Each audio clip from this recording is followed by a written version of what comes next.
Hi, people.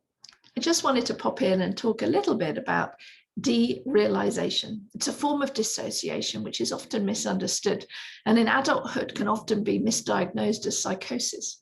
But actually, it starts in childhood when somebody is just struggling with the here and now, the reality of maybe needs not being met and people not being nice and things being really difficult. And the child can become absorbed into their own reality that they create, which isn't real at all, but it is far more tangible. It feels far more pleasant and comfortable than the reality that they're living in.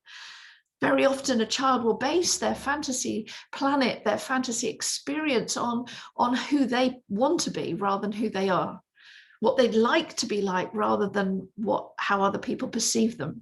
It might be based on a book that they've read or a film that they've watched or a game that they've played online, or it could be entirely made up of different other people's stories that they've heard in the classroom where their lives seem far more interesting than the child themselves.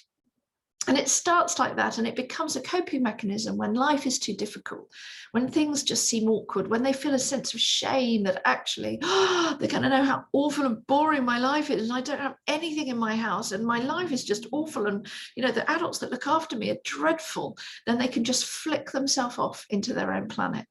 And they might show just glazed over. They might show being zoned out. They might just not be very present. They might jump when you say their name.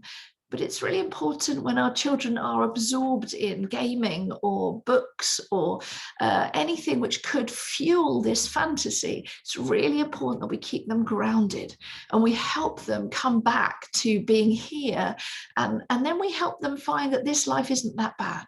And if it is that bad, that we put some effort into trying to help them process the trauma of the present so that they don't have to constantly disappear into a made-up world. So it's a sign of trauma. It's a sign that their needs aren't being met.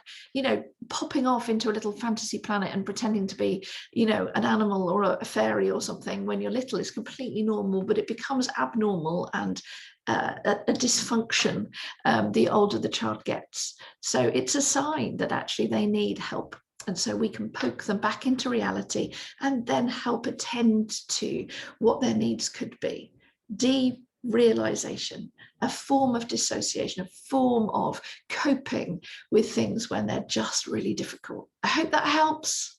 Bye.